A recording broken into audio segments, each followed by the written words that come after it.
tous. Bienvenue dans ce webinaire. Donc, je suis accompagné de Dorian de la société TBS.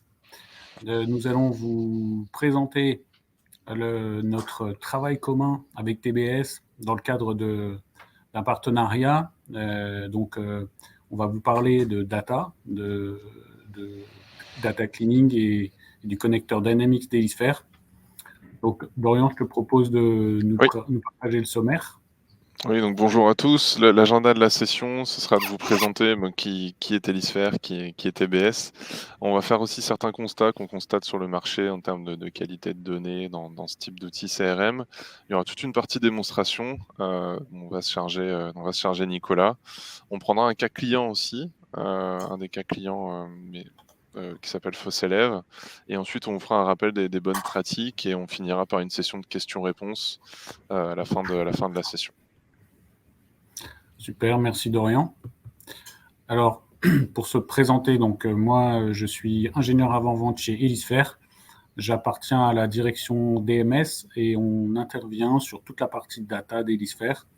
Et j'accompagne les commerciaux sur tous les projets d'intégration, CRM, de tous les éditeurs du marché.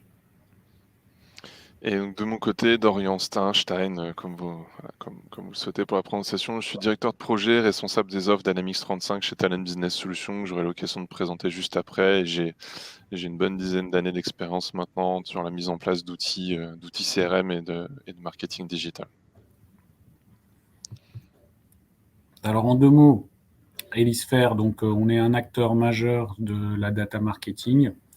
On intervient sur 3 métiers. La data marketing, donc ce qu'on va évoquer aujourd'hui, c'est-à-dire les data, l'alimentation des CRM, le cleaning des CRM. On a le gros de notre activité est porté sur la gestion du risque, où là nos interlocuteurs sont plus les directions financières qui vont contrôler les risques de leurs clients, de leurs fournisseurs, direction achat également. Et puis on a un nouveau métier depuis quelques années qui est la conformité, donc qui consiste à accompagner nos clients sur tous ces sujets de conformité, loi Sapin, dans le cadre de la nouvelle réglementation. Donc aujourd'hui, on est 300 collaborateurs, environ 50 millions d'euros de chiffre d'affaires. Et donc on est présent en France et à l'international avec un réseau mondial. Juste, tu peux masquer la petite barre en bas de ton écran, Nicolas. Okay. Si tu la vois. Et donc, Talent Business Solutions, donc vous l'aurez compris, nous on est intégrateur de solutions Microsoft. On est mono-auditeur, on ne fait que du Microsoft. On est 120 employés aujourd'hui, répartis dans 11 agences à travers la France, le siège étant à Strasbourg. On est très présent dans le Grand Est, mais également présent à Paris et dans le sud-est de la France. Voilà, ce qu'il faut retenir, c'est qu'on est une structure à taille humaine, agile, avec une grande majorité des 120 personnes qui font du projet, répartis avec des directeurs de projet, chefs de projet, consultants et développeurs. Et donc, on a noué un partenariat avec Elisphere depuis quelques mois maintenant, puisque c'était assez naturel pour nous, Elisphere ayant une volonté d'intégrer leurs solutions au CRM, à différents CRM du marché, Dynamics en faisant partie. On a développé ce partenariat et ce connecteur qu'on va vous présenter ce matin dans la partie démonstration. Ok, merci Dorian. Alors, je te laisse peut-être faire des constats sur le sujet de la data et ce que tu peux voir soit au quotidien avec tes clients sur ce sujet-là. Exact. Donc, ce qu'on constate aujourd'hui, on a voulu prendre l'exemple de 2 types de solutions qu'on intègre parmi d'autres, mais dans lesquelles finalement la donnée a une grande part d'importance. Au niveau de l'ERP, tout d'abord, on constate que 25% des organisations se disent insatisfaites des données de leur ERP actuel. Et 53% des entreprises qui choisissent de déployer des ERP aujourd'hui choisissent de le déployer sur le cloud. Donc c'est un changement majeur qu'on constate depuis plusieurs années, où avant, côté ERP, on déployait surtout du on-premise. Aujourd'hui, on déploie en grande majorité, en tout cas une grosse moitié de cloud. Et 75% des entreprises s'accordent pour dire que cette phase de déploiement et de changement de process, elle est difficile. Et on constatera dans les slides d'après que la donnée revêt une part très importante dans ces déploiements, d'une part pour l'adoption de ces différentes plateformes et d'autre part pour la qualité de la donnée de l'entreprise. Et on verra tout cela en détail juste après. Côté CRM, ce sont des constats relativement similaires. 62% des utilisateurs de CRM déclarent que leurs données ne sont pas à jour, et ça, c'est quand même un gros point noir. Beaucoup constatent aussi, on le verra après, que la saisie des données, elle est fastidieuse, elle est compliquée, et elle engendre des taux d'adoption qui sont parfois un peu rudes lors de déploiement de ce type de plateforme. Et en 2021, 41% des entreprises qui n'étaient pas équipées d'un CRM souhaitent déployer un CRM. Donc on voit des opportunités sur le marché. Et c'est là où on a vu aussi une opportunité avec Elisphère de se dire, voilà, afin d'améliorer le ROI de ce type de déploiement et le taux d'adoption, pourquoi ne pas rapprocher nos deux solutions afin que, d'une part, on déploie ces solutions, et d'autre part, les personnes l'adoptent et que la donnée soit au rendez-vous et de qualité. Et je finirai par ce dernier indicateur où, en effet, 42% des utilisateurs de CRM ne sont pas entièrement satisfaits dans la qualité et le nettoyage de leurs données. Tu peux passer à la suivante, Nicolas.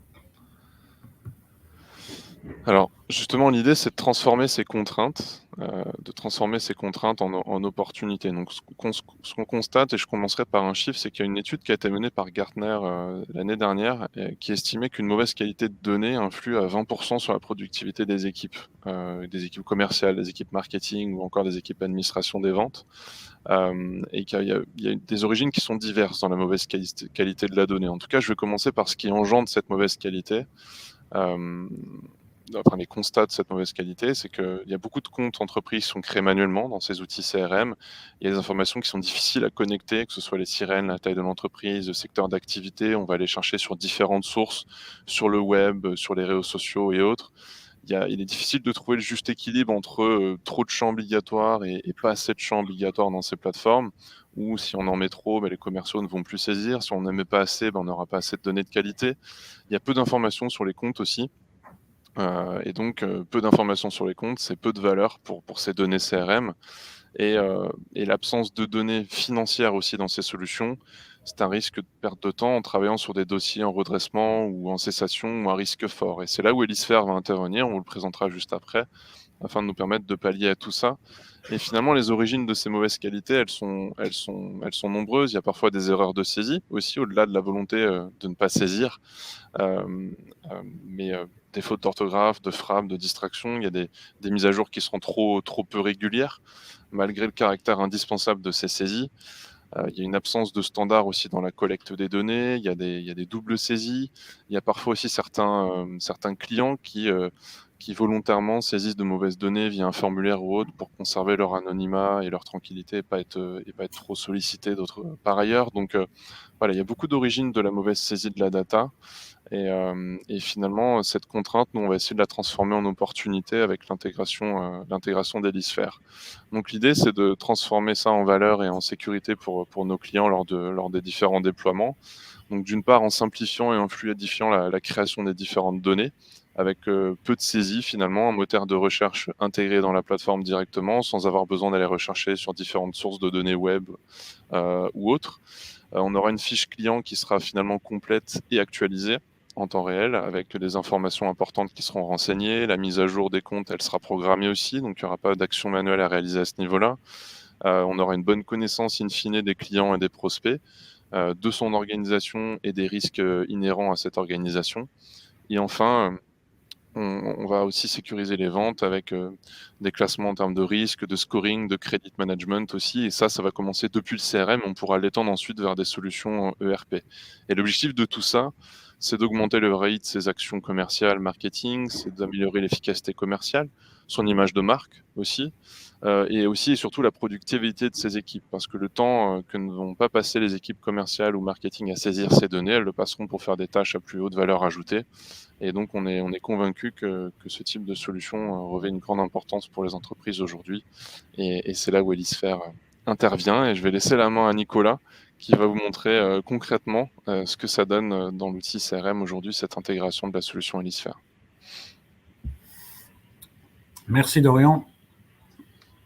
Donc effectivement, pour illustrer concrètement notre connecteur, donc le travail qu'a fait TBS est un travail très complet qui a consisté à créer une application directement disponible dans Dynamics. C'est-à-dire qu'aujourd'hui, nos clients qui sont intéressés par la solution qu'on vient de décrire rapidement avec Dorian, le package va être mis à disposition et sera directement déployé dans l'organisation de notre client. Donc, quand on va déployer ce package, en fait, on va retrouver un certain nombre d'usages et de fonctionnalités qui vont, donc, pour illustrer ce qu'a dit Dorian, permettre aux utilisateurs rapidement de pouvoir créer un compte, de pouvoir consulter le contenu d'une information. Et puis, il y a tout un process d'actualisation, de mise à jour et d'alerte sur ce compte pour récupérer de la donnée et suivre la vie de ce compte. Donc, la première chose, c'est de permettre aux utilisateurs correctement de pouvoir gagner du temps en renseignant tout simplement un tiers. Donc, nous, le principe, c'est qu'on met à disposition un moteur de recherche qui sera disponible pour les utilisateurs, qui leur permettra de taper le nom d'une société sans forcément connaître son identifiant ou le nom d'un dirigeant, pour pouvoir avoir donc un retour technique qui en fait propose des candidats. Donc là, j'ai tapé la société Nord-Auto et donc l'API Hélisphere me propose une liste de candidats possibles à cette requête. Et donc, j'aurais pu taper directement un numéro sirène ou le nom d'un dirigeant pour avoir cette recherche. Cette recherche fonctionne également à l'international, donc ça peut me permettre de rentrer des clients étrangers facilement. Alors, ce qui est intéressant dans ce retour de recherche, c'est que je vais tout de suite voir si j'ai affaire à un siège ou à un établissement. C'est souvent une granularité qui est importante dans les CRM. Je vais voir aussi si cette structure est bien vivante, donc au sens active. Et puis, je vais pouvoir donc tracer si j'ai pas déjà un tiers qui porte ce nom dans mon CRM. Donc là, c'est le cas. J'ai ici une société de Nord-Auto. Je vois que j'ai ici le tag, donc j'ai déjà un compte existant. Alors, si j'ai envie de créer en tant que prospect, éventuellement ici, ce dossier de Nord-Auto dans le 82, ben, il me suffit de cliquer ici sur le plus. Et donc, on va enrichir donc, les deux univers, c'est-à-dire l'univers des prospects de Dynamics et l'univers des comptes. Donc, dans le schéma de fonctionnement, si on utilise l'univers des prospects, donc je vais créer cette fiche prospect dans laquelle je vais retrouver les informations de base sur mon prospect. Je vais également retrouver une notion de risque, un feu, qui va me permettre d'identifier, donc en fonction de la couleur de ce feu, si c'est une structure qui est bien toujours vivante ou voire même éventuellement en liquidation, en cessation. Donc, ça me permettra quand même de savoir à qui j'ai affaire sur des choses de base, voire des granularités de risque si je travaille avec mon credit management et qu'on me demande de prospecter que des clients en bonne santé. Et puis, une fois que j'ai qualifié mon prospect, je vais le transformer en compte. Donc, je vais directement, alors là, on me demande de rentrer le nom d'un contact. Bon, je vais le noter à ce niveau-là.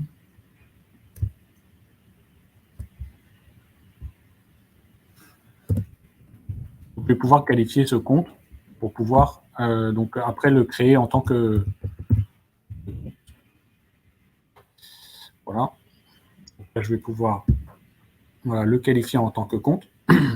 Donc là, mon prospect maintenant a été qualifié et je vais pouvoir le retrouver en tant que compte. Donc dans la partie compte, évidemment, j'ai une information qui est beaucoup plus complète que sur les prospects. Donc si je reviens sur mon compte, en l'occurrence,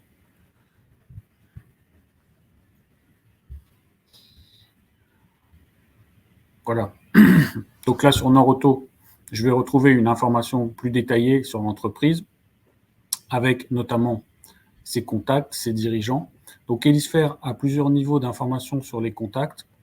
On a ce qu'on appelle des contacts opérationnels, c'est-à-dire des directeurs financiers, directeurs commerciaux, directeurs marketing.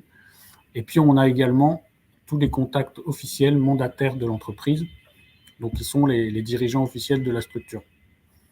Ensuite, on va retrouver des informations sur la santé de l'entreprise avec son score dans le temps, un historique. Et puis, des données financières dans la mesure où l'entreprise publie ses comptes. Donc là, ce n'est pas le cas pour Nord-Auto, mais si je prends un autre exemple tout à l'heure, on verra qu'on a des chiffres clés détaillés. Ensuite, on a ce qu'on appelle, nous, les liens comptes. Alors, c'est en fait, Hélisphere a regroupé des catégories d'informations sur les groupes. C'est-à-dire que ce qui m'intéresse dans cette structure-là, c'est de voir qu'il y a plusieurs sites en France et j'ai envie de savoir également la présence dans mon CRM de ces sites. Donc j'ai la possibilité ici d'avoir l'information qu'un de mes collègues a déjà travaillé à un autre compte Nord-Auto. Et donc je vais pouvoir avoir une approche commerciale intelligente en ayant effectivement une connaissance sur ce dossier que je ne connais pas a priori, c'est un de mes prospects pour moi, mais je vais pouvoir avoir connaissance du fait que dans toute l'organisation Nord-Auto et toute la myriade de structures Nord-Auto, il n'y a pas déjà des actions qui ont été menées par mes collègues sur des sites ou sur des filiales ou sur des actionnaires. Donc là, ça, c'est toute l'arborescence qui va me permettre de voir que cette structure a aussi des filiales, donc que je vais pouvoir aller, pourquoi pas, démarcher, mais que ça fait partie aussi d'un grand groupe. Donc ça, c'est intéressant dans une approche grand compte de pouvoir aussi taguer toutes les structures qui vont se rattacher à un groupe. Donc là, un actionnaire avec une notion de tête de groupe que Hélisphere remonte également. Et donc ça, c'est toute une richesse que je vais pouvoir creuser pour pouvoir mener mes actions.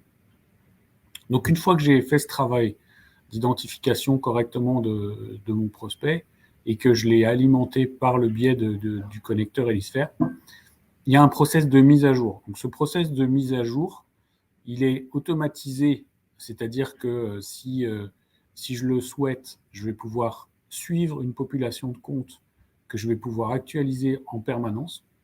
Et puis, j'ai également la possibilité de recevoir des événements sur la vie de mes comptes. C'est-à-dire que si je le souhaite, je vais exploiter un journal des alertes et ce journal va en fait me résumer tous les événements qui vont se passer sur la vie de mes comptes. Donc ça peut être des événements de type presse ou ça peut être des événements plus de type décision de rachat, de fusion. Donc là, on voit que c'est une fusion-absorption d'une structure.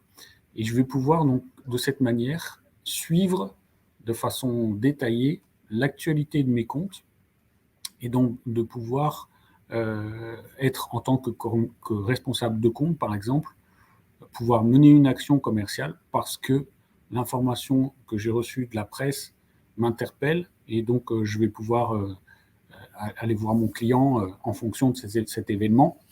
Ou si je suis en charge plus de la maintenance du CRM, eh bien j'ai intérêt à avoir récupéré les alertes qui vont m'informer qu'une entreprise a cessé son activité, a fusionné avec une autre entreprise pour pouvoir transférer ce compte à un nouveau commercial ou donc suivre toute cette information. Donc tout ce journal des alertes est en fait un reflet de toutes les mises à jour automatiques qu'on va proposer dans le cadre de l'alimentation. Et je vais exploiter toute cette information pour en tirer soit des actions commerciales, soit des actions plus administratives dans le cadre de mes actions commerciales. Donc voilà pour la présentation du connecteur en tant que tel.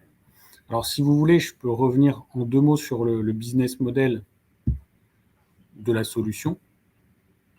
Donc cette solution se décompose sur 4 piliers commerciaux. Il y a donc des choses qui sont faites la première année, qu'on ne retrouvera pas les années suivantes, qui sont donc spot, qui sont un cleaning du CRM, et puis un coût de setup. Donc ça, c'est l'année 1. Donc uniquement. Alors pourquoi un cleaning? Parce qu'il est important pour que la solution fonctionne, que dans le CRM, il y ait bien un compte avec un identifiant clairement sur chaque compte, parce que nous, le connecteur pour se raccrocher à Hélisphere, c'est avec la clé du SIRET. Donc ça, c'est indispensable sur chaque compte qui est un SIRET, ou sur les comptes étrangers, un identifiant. Et puis, donc, le récurrent de la solution, c'est donc une licence et un forfait de data. Donc ça, en fait, ça va être la licence et le forfait de data vont être définis en fonction du volume de comptes que l'on va alimenter et suivre et du nombre d'utilisateurs de cette solution. Donc voilà globalement la manière dont on définit la solution au niveau commercial. Donc après, je vais laisser la parole à Dorian, qui va vous parler plus de la partie technique de l'installation, sachant que le principe de base, c'est que c'est un package, donc il n'y a pas de développement, et TBS a fait en sorte de nous construire ce package pour qu'il soit très rapidement et très facilement déployable chez nos clients. Et donc je te laisse expliquer plus en détail, Dorian, cet Oui, aspect-là. sans rentrer trop dans le technique, en effet, c'est un connecteur qui est sur étagère, qui est entièrement paramétrable et sur lequel vous aurez la main demain lorsqu'il sera installé. Pour la faire courte, en termes techniques, c'est une solution gérée, donc il y a un guide d'installation qui sera fourni. Bien entendu, TBS et Elisphère peuvent vous accompagner lors du déploiement, pour l'accompagnement au changement et la montée en puissance autour des usages de ce connecteur qui sera mis en place. Mais voilà, vous aurez la main sur les droits de chacun, sur le paramétrage de différentes alertes aussi. Il y aura des écrans de setup qui ont été mis en place, qui seront vraiment simples et qui ne nécessitent pas de connaissances de développement particulières. Mais voilà, on est sur quelque chose qui s'installe en solution gérée, qui est entièrement packagé, qui est pré-développé. Il y a un guide d'installation qui est remis et Elisphère peut vous accompagner lors du déploiement de ce connecteur et notamment sur la formation de l'administration de ce connecteur avec TBS. Donc, Oui, c'est vrai pour la que faire courte. merci Dorian, et c'est vrai que TBS nous a fait un travail vraiment très, très abouti et qui nous permet, Elisphère, nous, même si on n'a pas une maîtrise technique aussi avancée que TBS, de pouvoir être autonome avec nos clients sur le déploiement de ce package. C'est-à-dire qu'aujourd'hui, dans nos projets, concrètement, nos clients ont un intégrateur ou pas, et donc le package a l'avantage d'être très facilement implémentable. Souvent, en effet, on a l'intégrateur de notre client qui peut être TBS ou pas, hein, mais qui va être partie prenante. Donc globalement, on va dire que c'est le gros avantage de ces solutions, c'est que on a une facilité d'implémentation, mais l'intégrateur est toujours, en général, est toujours présent parce que c'est bien qu'ils suivent l'installation. Tout à fait. Je précise que ce connecteur, il a été fait pour être déployé sur les solutions online du CRM, mais qu'il peut aussi s'adapter sur des solutions un peu plus anciennes, entre guillemets, on-premise, Dynamics. Alors, ce que je te propose, Dorian, Oui, c'est de nous partager le cas fausse élève. Donc là, oui, on vient de partir, comme tu le disais, notre connecteur est compatible avec les versions CRM, donc online et on-premise. Mais là, on va partager un cas un peu particulier, puisque cette fois, en fait, on a développé une réponse pour la partie ERP, donc de ce client fausse élève. oui. Donc, je te laisse nous en parler. Oui, en effet, là, l'idée c'était de terminer par une ouverture. Aujourd'hui, ce connecteur, il existe, il est déployable et déployé sur des solutions Dynamics 365 sur la partie CRM, mais TBS et d'autres, hein, et chaque client ont des solutions ERP. En l'occurrence, on avait un client qui s'appelle Fosselef, qui est un acteur majeur dans le secteur du BTP, l'industrie, du nucléaire. Ouais, et en 2 mots, Fosselef, ils ont 3 pôles d'activité principaux: les services, la logistique, des services industriels de proximité, de la maintenance associée à de la fabrication et toute une partie contracting et pilotage de grands projets. Ils interviennent dans le BTP, mais également dans le nucléaire, l'énergie, le pétrole et d'autres secteurs d'activité. Donc c'est une grosse structure. Et ils avaient pour enjeux principaux d'évaluer le risque client. Donc ils répondent à la fois à des appels d'offres publics et encore à des consultations ou via des sociétés privées. Et en effet, ils disposent de la solution Business Central de Microsoft, et ils avaient vraiment ce besoin d'évaluer le risque nouveau client. Donc là, on est dans un cadre un peu différent où finalement, dans le CRM, on va se situer sur la partie avant-vente. Et là, on est côté ERP, on a signé un nouveau client où nous sommes en train de contractualiser avec ce client-là et nous souhaitons évaluer le risque client. Donc tu peux passer à la slide suivante. Donc nous n'avons pas encore à ce jour été jusqu'à développer un connecteur sur étagère. En revanche, on a déjà fait un travail qui nous a permis, via l'ouverture de Dynamics Business Central et Elisphère, via des des appels API et des traitements automatisés, et bien de pouvoir finalement avoir un système un peu similaire à ce qu'on vous a précédemment montré, à savoir un écran de sélection côté business central, où là, cette fois-ci, pour ce client-là, on s'est basé sur le groupe client et en l'occurrence sur le sirène. Donc, on part du principe que ce client, il est déjà client ou il est en train de le devenir. Donc, on a déjà l'information du sirène. Et via des lancements techniques manuels ou via traitement batch, on va appeler les API Helisphere afin de remonter un certain nombre de données issues de l'interface HeliPro, donc le sirène, le code client et toutes les informations que vous voyez apparaître ici. L'objectif étant qu'à la fin, on ait une fiche client qui soit remplie dans Business Central, on ait des informations sur les filiales également de ce client-là, mais surtout qu'on puisse récupérer un fichier PDF qu'on va stocker dans la fiche du client, que je vais pouvoir transférer aussi à des personnes en interne qui vont pouvoir évaluer la solvabilité de ce client. Tu peux passer à la next step.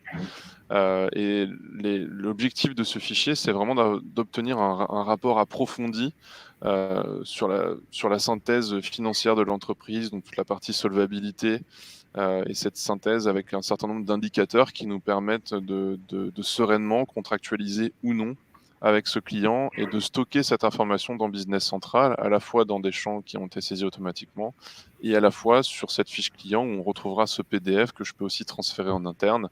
Donc ça nous permet d'avoir moins de saisie, d'automatiser un certain nombre de choses, d'avoir une base client qui sera à jour et complète et d'obtenir ce fameux rapport approfondi. Tout à la C'est un fin mixte en ayant une intéressant. meilleure évaluation des risques. Effectivement, excuse-moi de te couper. C'est un mixte que je trouve intéressant parce que ça permet d'avoir à la fois la data directement dans le l'ERP avec une logique de mise à jour, mais pour éviter d'avoir un ERP trop garni en données financières, le fait de pouvoir charger un PDF à la demande pour avoir le rapport complet qui est issu du coup directement de la plateforme Helisphere, ça c'est un gros plus très intéressant. Exact. Donc on n'était pas là sur un travail de connecteur à proprement parler, on a juste profité de l'ouverture de nos solutions respectives pour adresser un cas d'usage en particulier. Donc par ce biais, on voulait vous montrer qu'au-delà de ce connecteur CRM, on peut aussi faire des choses avec d'autres solutions tierces. Ici, un exemple de RP, mais Helisphere étant ouvert à s'intégrer à d'autres solutions, ça nous semblait intéressant de vous démontrer aussi qu'à travers différents cas d'usage très spécifiques, on pouvait les s'intégrer avec cette solution-là. Merci Dorian, c'est vrai que c'est un cas très, très intéressant. Alors pour finir, ce que je vous propose, c'est de faire une synthèse sur finalement les bonnes pratiques et là où on va apporter une réponse sur des problématiques différentes qui vont finalement répondre à des enjeux des différents services. Souvent, on est confronté à la question du référentiel qui peut être porté par l'IT. Donc, aujourd'hui, on est de plus en plus sollicité par des questions de comment je fiabilise mon référentiel donc, dans l'entreprise d'une manière générale. Et le CRM est souvent mis en avant parce que c'est le point d'entrée des nouveaux comptes, des nouvelles datas. Et il y a les sujets comme le master data. Donc ça, en fait, on voit que ces questions-là, la solution qu'on a présentée ce matin, va pouvoir apporter des réponses sur la fiabilisation et la maintenance d'un référentiel de data. Ensuite, il y a un deuxième enjeu qui est l'enjeu de l'efficacité commerciale et de gagner à la fois en temps, en efficacité, que les commerciaux aient plus à saisir manuellement des données et qu'ils aient une information efficace, à valeur ajoutée et qui gagnent aussi en professionnalisme quand ils vont voir un de leurs clients ou un de leurs prospects avec une connaissance complète du compte, de ses ramifications, de ses dirigeants et de pouvoir gagner aussi en efficacité, en professionnalisme pour s'adresser à la bonne personne, pour avoir une vision 360 de mon client et de ses liens et de son organisation, son appartenance à un groupe, pour pouvoir être efficace dans mes actions. De même, la direction marketing, qui est un peu le parent pauvre parce qu'il s'appuie sur les données du CRM pour ses actions, on voit tout le bénéfice qu'ils vont en tirer d'avoir les bons contacts pour mener les bonnes actions, faire de la bonne segmentation et pouvoir adresser à une population bien ciblée un bon message, donc faire vraiment leur métier à partir d'une data fiable et solide. Et puis, dernier levier, c'est le risque, c'est-à-dire que nos interlocuteurs, qui sont souvent aussi les directions financières, veulent pouvoir aujourd'hui, dès le CRM, mettre à disposition des commerciaux des indicateurs pour évidemment leur faire gagner du temps et diffuser cette logique de ce qu'on appelle le cash, la logique cash, le lead to cash, c'est-à-dire le dire dès l'étape du prospect, je veux que tu contrôles le feu tricolore du compte. Si c'est feu rouge, on va pas plus loin dans la démarche. Si c'est feu vert, tu peux y aller. Et puis de suivre toute cette logique jusqu'effectivement au cash, c'est-à-dire le fait que j'ai un bon client qui est sain et que je vais pouvoir récupérer correctement ma facture, qui puisse être payée, voilà, puisse être payée correctement. Donc finalement, on voit que direction commerciale, direction marketing, direction financière, et pourquoi pas l'IT, tous ces gens-là, on les aide souvent autour de la table, autour de ce projet. Et finalement, ça englobe plein de problématiques dans lesquelles chacun va pouvoir trouver sa réponse. Et donc, on va pouvoir partager, pourquoi pas, le budget de ce projet-là, pour que chacun puisse avoir sa part qui l'intéresse. Voilà. Écoutez, merci à tous. Ce qu'on vous propose, c'est de faire un petit point sur les questions. Oui, il y a quelques questions dans le chat. J'ai commencé à répondre par écrit. Oui. Peut-on paramétrer la mise à jour des données lors de l'actualisation selon le type de données? Oui, c'est ce que je disais. En effet, c'est tout à fait possible de paramétrer la fréquence et le type de données qu'on va vouloir actualiser via ce connecteur. Également, combien de temps pour installer un tel outil? Alors, l'expérience nous montre qu'il faut compter environ 1 mois et demi. On programme en général 4 ateliers, donc à raison d'un atelier par semaine. Et donc, comme je le disais, en collaboration avec l'entreprise, son intégrateur éventuel ou des gens de l'IT, on va pouvoir déployer tout ça. Donc, il y a une phase où on va s'occuper du mapping. Donc, dans le connecteur, il y a un tableau de mapping qui est déjà tout fait, mais il faut pouvoir le compléter, définir quels sont les champs qui m'intéressent. Il y a un sujet sur les présentations de pages aussi, pouvoir mettre à disposition cette data de façon bien claire et pas charger non plus tout le monde. Donc voilà, donc globalement, puis après, il y a une question sur la reprise des comptes aussi qui est importante pour bien qualifier les données correctement sur les comptes existants. Donc tout ça nous amène sur des projets, un projet voilà, qui va durer en règle générale 1 à 2 mois, suivant le temps qu'on peut y mettre, mais on peut arriver à raccourcir ça si on a l'intention d'aller vite, en mettant les ressources en face.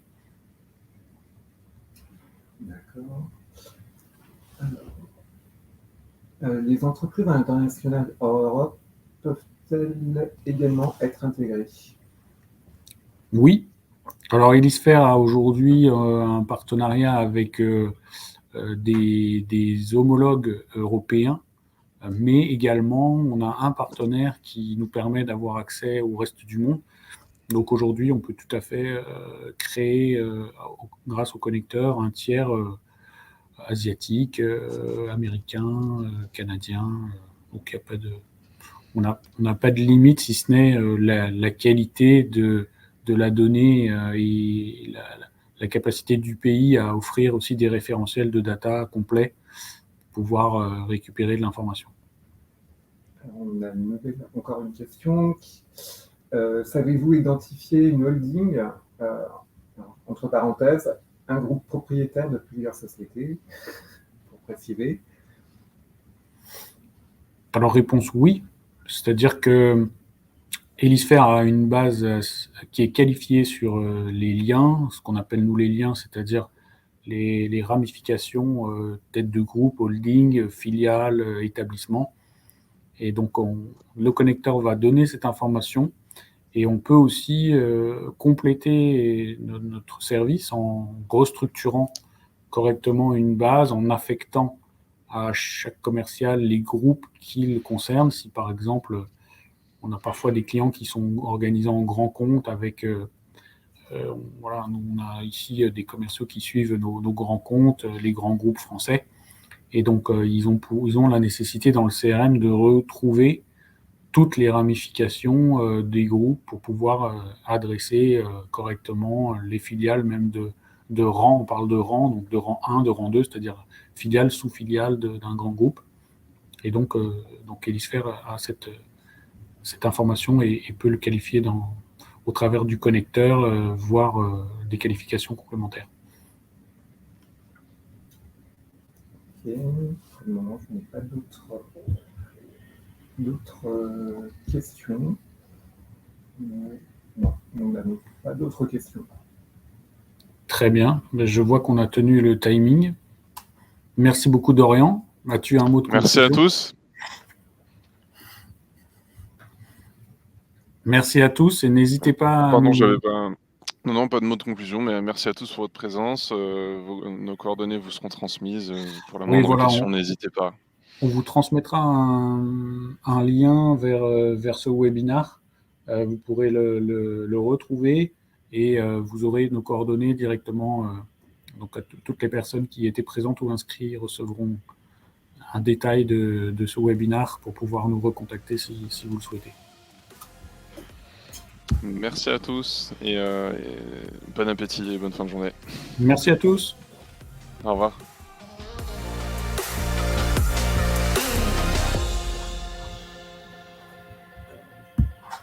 C'était qui, Julien ?